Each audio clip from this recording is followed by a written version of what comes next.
அவர்கிட்ட போகும்போது அவர் ரூமில் வந்து கிட்டத்தட்ட ஒரு 15-20 அசிஸ்டன்ட் இருக்காங்க அவர்கிட்ட.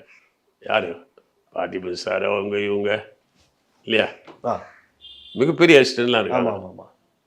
நம்ம ஒரு பாண்டியராஜன், அதாவது பார்த்திபன் சார்லாம் இருந்தார். பார்த்திபன் இருந்தார். அப்புறம் கல்யாணம் சார், கோகுணா சார், பெரிய ரைட்டர் எல்லாம் ஒரு 20 பேர் உட்காந்துங்கிறாங்க. பெரிய ஆள். உள்ளே போகிறதுக்கு எனக்கு அச்சமாக இருந்தது. என்னடா அது, உள்ளே போன உடனே என்னென்ன உட்கார அப்படின்னாரு பாக்யராஜ் சார். உட்காந்தேன். நேற்று நீங்கள் படத்தை பார்த்து சொன்னீங்களா, திருப்பி சொல்லுங்கன்னாங்க. இல்லை சார், நான் பார்த்தேன், உங்கள் படங்கள்லாம் நிறைய பார்த்துருக்கேன். பட் இதில் மட்டும் இது மைனஸாக தெரிஞ்சு சார், உங்கள் இமேஜுக்கு. அதுதான் நான் சொன்னேன், வேறு ஒன்றும் இல்லைன்னா. உடனே இவங்கெல்லாம் அப்படியே நம்மளை வில்லன் மறைக்கிற மாதிரி மறைக்கிறாங்க. என்னென்ன அப்போ அவர் சொன்னார், நல்லா சொன்னீங்க, நான் பாராட்டுறேன். என் கூட இருக்கிறவங்களாம் என்ன பண்ணுவாங்கன்னா, ரொம்பலாம் என் கூட பழகிட்டாங்க, குறை சொல்கிறதுக்கு அச்சு போடுவாங்க. இமேஜ் என்ன நினைக்க போகிறார் அப்படின்னு நினச்சிடுவாங்க. தப்பாக நினச்சி பாரு, நீ ஒடுக்கு ஒன்றும் பிரச்சனை இல்லை, அதனால் நீமான் போட்டு உடச்சிட்டு போயிட்டேன் நீமான்ட்டு.